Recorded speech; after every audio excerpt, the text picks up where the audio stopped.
Hello friends, welcome to my TET class. Friends, आज हम देखेंगे पर्यावरण और पर्यावरण में पढ़ने वाले हैं हम जल।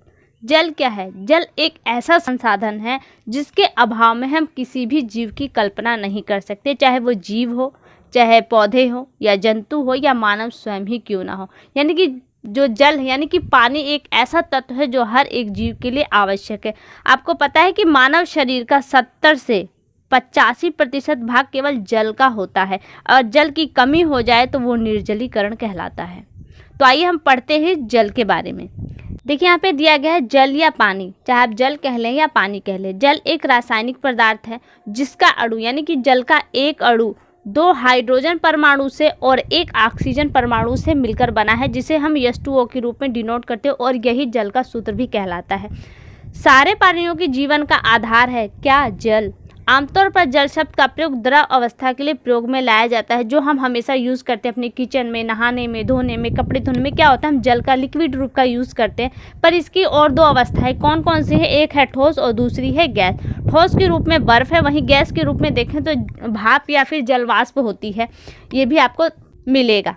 आगे देखिए दिया है पृथ्वी का लगभग 71% सतह जल से आच्छादित, यानी कि समस्त भूभाग का जो 71% क्या है आपका जल से आच्छादित, यानी कि 3 हिस्सा क्या है आपका जल से ढका हुआ है। समस्त जल का अधिकांश भाग आपका कहाँ है? महासागरों में है। अन्य बड़े जलीय निकायों का हिस्सा होते हैं और इसके अतिरिक्त 1.6% क्या है आपका भूमि जल है, जिसे एक्वीफर कहते हैं। यानी कि जो हम बोरिंग के माध्यम से जिस जल को हम बाहर निकालते हैं वह एक्वीफर कहलाता है या भूमिगत जल। यहाँ पे आपको कितना जल मिलेगा? केवल 1.6% जल आपको मिलेगा और 1.001% जल वाष्प और बादल के रूप में पाया जाता है। आगे दिया है खारे जल के महासागरों में पृथ्वी का कुल 97% आपका क्या है? जल आपके खारे रूप में, यानी कि जो समस्त जल है हमारा 71% जल है जो आच्छादित है। उस 71% में जब हम 100% के रूप में देखते हैं, उसमें से 97% आपका कहाँ पे है? आपके महासागरों में खारे पानी के रूप में। वहीं हिमनदों और ध्रुवीय चोटियाँ हैं, उन पे आपको 2.4% आपको जो हमारा मीठा जल का स्रोत है वो बर्फ़ के रूप में आपको वहाँ मिलेगा। फिर दिया अन्य स्रोतों जैसे नदियों, झीलों और तालाबों में आपको कितना स्रोत मिलता है? मात्र 0.06% जल ही पाया जाता है, जिसे मानव यूज़ करते हैं। फिर आगे से पृथ्वी जल की एक बहुत छोटी मात्रा पानी की टंकियों, जैविक निकाय, विनिर्मित उत्पादों के भीतर और खाद्य भंडार में निहित है, एकदम अल्प मात्रा जिसे कहते हैं। और दिया है बर्फीली चोटियों, हिमनद, एक्वीफर या झीलों का जल कई बार धरती पर जीवन के लिए साफ जल उपलब्ध कराते, क्योंकि हमें पीने के लिए जो जल है वो कहाँ से प्राप्त हो? महासागरों से नहीं होता, वरन कहाँ से होता है? जो ग्लेशियर है वहाँ से जब ये पिघल कर नदियों में आते तो नदियों के माध्यम से, झीलों के माध्यम से वो हमें फिर पुनः पीने के लिए मिलती हैं। आगे दिया है जल लगातार एक चक्र में घूमता रहता है, यानी कि जो सर्कलिंग है वो उसकी बनी रहती है। फिर जल से भाप बनकर बादल बनना, बादल से फिर पुनः धरती पे आना, धरती से बहकर नदियों में, नदियों से सागरों, फिर सागरों से वो जल भाप बनकर फिर पुनः बादल के रूप में बना। तो ये क्या है? एक सर्किल होता है और ये सर्किल आपका बराबर घूमता रहता है, जिसे जल चक्र कहते हैं। इसके वाष्पीकरण या ट्रांसपीरेशन, वर्षा और बहाकर सागर में पहुंचना शामिल है। मीठे जल की लगभग 70% मात्रा की खपत कृषि में हो। समस्त जल का 70% जल जो है वो केवल हमारे कृषि क्षेत्र में, जो कृषि क्षेत्र में इस्तेमाल किए जाते हैं। आगे दिया है मानव और अन्य जानवरों में समय के साथ एक दृष्टिकोण विकसित हो गई है, जिसके माध्यम से वे जल पीने की योग्यता का मूल्यांकन करने में सक्षम होते हैं। यानी कि उन्हें किस तरह का जल पीना चाहिए। अब 2-3 स्वाद के जल अगर उन्हें दे दे तो वो उसका अंतर कर लेते हैं, ऐसी उनके अंदर योग्यता विकसित हो गई है और वह बहुत नमकीन या सड़ा हुआ जल नहीं पीते। मनुष्य ठंडे से गुनगुना जल पीना पसंद करते हैं। ठंडे जल में रोगाणुओं की संख्या काफ़ी कम होने की संभावना होती है, यानी कि जो रोगाणु होते हैं आपके, जो हमारे स्वास्थ्य के लिए हानिकारक होते हैं, वो कम होते हैं।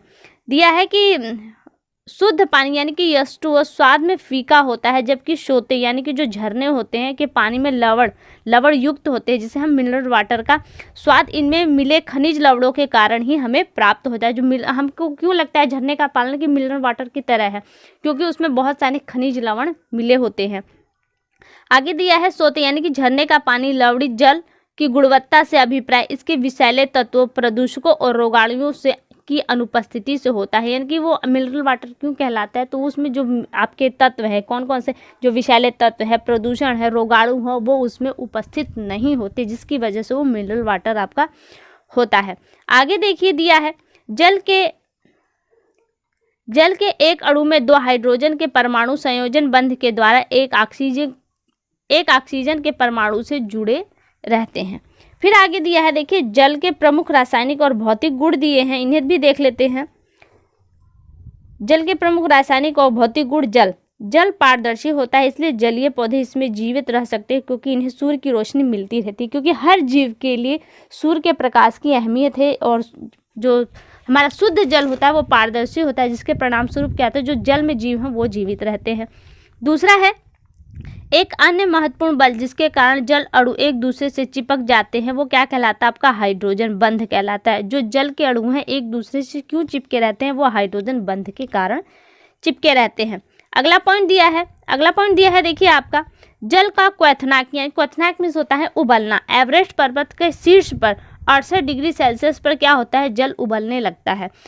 आगे दिया है, जबकि समुद्र तल पर ये यानी कि 100 डिग्री सेल्सियस पर जल आपका उबलता है। यानी कि जो हम खाना बनाते हैं तो कब उसमें उबाल आता है, जब तक उसे 100 डिग्री सेल्सियस का तापमान नहीं मिल जाता। और इसके विपरीत दिया है, गहरे समुद्र में भू उष्मीय छिद्रों के निकट जल का तापमान सैकड़ों डिग्री तक पहुंच जाता है। 100 डिग्री पे तो सोचिए कि वो उबलने लगता है, तो सैकड़ों डिग्री पे सिचुएशन क्या होगी। तो आपको पता है कि 100 डिग्री पे जो जल है वो आपका भाप में कन्वर्ट होने लगता है, लेकिन यहाँ दिया है कि सैकड़ों डिग्री का तापमान होने के बावजूद भी वो आपको द्रव अवस्था में ही मिलेगा। कहाँ पे, समुद्र की तलहटी की बात हो रही है। वहीं पे अगर हम पहाड़ों की चोटियों पे चले जाए तो बहुत कम तापमान यानी कि 68 डिग्री टेम्परेचर पे ही आपका क्या होगा, जल उबलने लगेगा। आगे दिया है, केशिका क्रिया जल को गुरुत्वाकर्षण के विपरीत दिशा में एक संकीर्ण नली में चढ़ने को कहते हैं। जल के इस गुण का प्रयोग सभी संवहनी पौधों द्वारा किया जाता है। देखिए जब पौधा होता है तो उसमें जल क्या है, एक छोटी सी पाइप के माध्यम से ऊपर चढ़ता है। तो ये इस ऊपर चढ़, क्योंकि ग्रेविटी के कारण हर चीज नीचे आती है, लेकिन जो पाइप के माध्यम से यानी कि उन नलियों के माध्यम से जो जल ऊपर चढ़ता है वो केशिकीय क्रिया कहलाती है, और यही प्रक्रिया हर एक पौधों में होती है। आगे दिया है, जल एक बहुत प्रबल विलायक है, जिसे सर्वविलायक भी कहा जाता है। आगे दिया है, वो पदार्थों जो जल में भली भांति घुल जाते हैं, जैसे लवण, शर्करा, अम्ल, क्षार और गुड़ जैसे विशेष रूप से ऑक्सीजन, कार्बन डाइऑक्साइड गैसों के रूप में आपको ऑक्सीजन, कार्बन डाइऑक्साइड, इन्हें हाइड्रोफिल यानी कि जल को प्यार करने वाला कहते हैं। जो जल में घुल जाते हैं उसे क्या कहते हैं, हाइड्रोफिलिक, क्योंकि ये जल में घुल जाते हैं और इसका मतलब होता है जल को प्यार करने वाले। इसे दूसरी भाषा में हम अभी तक पढ़ते जो आए हैं विलेय कहते हैं। जो जल में घुल जाए वो विलेय होते हैं कहा जाता है। जबकि दूसरी ओर जो पदार्थ अच्छी तरह से जल के साथ मिश्रण नहीं कर पाते, जैसे वसा और तेल, क्या है, हाइड्रोफिबिक क्या कहलाते हैं, ये आपके हाइड्रोफिबिक कहलाते हैं, यानी कि जल से डरने वाले। इसे हम अपनी भाषा में, साइंस की भाषा में हम कहते हैं कि अविलेय, जो जल में नहीं घुलते पदार्थ कहलाते हैं। आगे देखिए दिया है,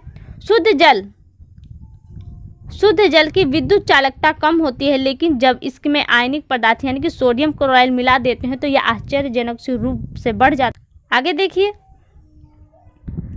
आगे दिया है, जल का घनत्व अधिकतम 3.98 सेल्सियस होता है। जमने पर यह घनत्व तो कम हो जाता है, और दिया है कि यह इसका आयतन 9% बढ़ जाता है। जब जल जमता है यानी कि बर्फ के रूप में होता है तो क्या होता है, उसका घनत्व तो कम हो जाता है और उसका आयतन बढ़ जाता है, यानी कि आकार बड़ा हो जाता है।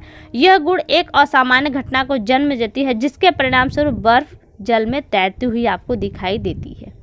आगे देखिए, जल संसाधन अभी हमने ऊपर ही पढ़ा था कि जल एक मानव के लिए संसाधन के रूप में कार्य करता है। तो यहाँ देखिए, जल का उपयोग जब मानव करता है तो ये उसके लिए संसाधन हो जाता है। दैनिक कार्यों से लेकर कृषि और विविध उद्योगों में जल का उपयोग होता है।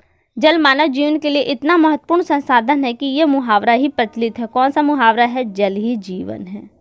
तो फ्रेंड्स, यहाँ से ये हमारा जल का टॉपिक समाप्त हुआ। कैसी लगी ये वीडियो एक बार कमेंट करके ज़रूर बताएं।